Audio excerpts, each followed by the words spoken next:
My topic is the public health risks of e-cigarettes.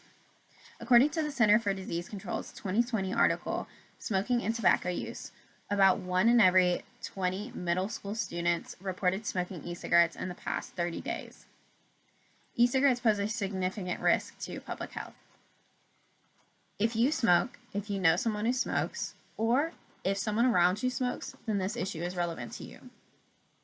The Center for Disease Control's 2020 article, Smoking Leads to Disease and Disability, states that more than 16 million Americans are living with diseases caused by smoking. Today, in my debate, I will first define my terms. Second, I will set the limits of my debate. And third, I will prove my case in my application. Now that I've introduced my debate, I will define my terms. The first term that I want to elaborate on is e-cigarettes. By e-cigarettes, I mean electronic cigarettes. The National Institute on Drug Abuse's 2020 article, What Are Vaping Devices?, defines them as battery-operated devices that people use to inhale an aerosol, which typically contains nicotine. The second term that I wish to elaborate on is the risk to public health. By this, I mean the negative effects it can have on the population as a whole. So now that I've defined the terms of my debate, I will set the limits of my debate.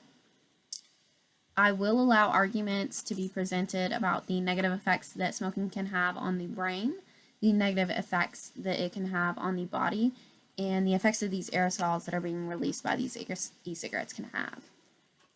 I will not allow arguments about nicotine-free e-cigarettes, the different types of e-cigarettes, or other types of substance abuse.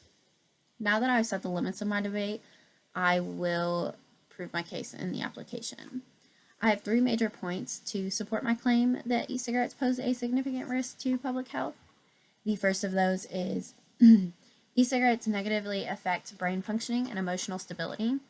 So those who started smoking earlier in life are more at risk for developmental problems with the brain.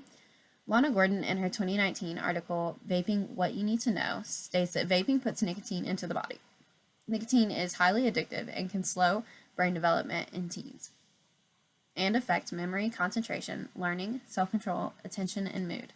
In adolescence, our brains are not fully developed yet. Smoking nicotine before the brain is fully developed can cause issues with impulse control, decision-making, and mood disorders. It can also alter the formation of synapses in the brain, which can lead to lack of attention and lack of ability to learn. The second point that I want to talk about is e-cigarettes negatively affecting the body. In that same article, Lana Gordon elaborates that e-cigarettes also irritate lungs, may cause serious disease, and even death. Smoking nicotine also causes symptoms like coughing, wheezing, shortness of breath, trouble breathing, and chest pains. The third point that I want to talk about is that smoking releases aerosols into the air after being inhaled into the body.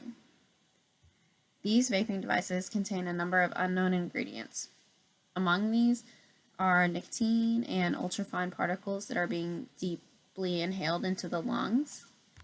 The U.S. Department of Health and Human Services' 2021 article, Know the Risks, says that it can contain harmful chemicals, flavorings such as diacetyl, a chemical linked to serious lung disease, volatile organic compounds such as benzene, which is found in car exhaust, and heavy metals such as nickel, tin, and lead. Children are especially at risk for the secondhand smoke of these aerosols because their lungs are still developing. The American Lung Association, in the 2017 article, Don't Be Fooled, E-cigarette aerosol is not harmless for kids, states that what's coming out of an e-cigarette may look different from secondhand smoke from cigarettes, but it's far from harmless. The Surgeon General warns e-cigarette emissions can contain harmful chemicals, including nicotine and volatile organic compounds. Now that I have proved my case, I am going to conclude my argument. Today, I have defined the terms of my debate, I have set the limitations, and I made my case in the application. E-cigarettes can cause a decline in mental functioning and behavior changes. They can cause serious health problems for the body, and the aerosols being released from vaping can affect the public. Today, I hope I persuaded you to believe e-cigarettes are a significant risk to public health. I urge you to stop smoking and to encourage those around you to do the same. A 30-second buzz is not worth your life.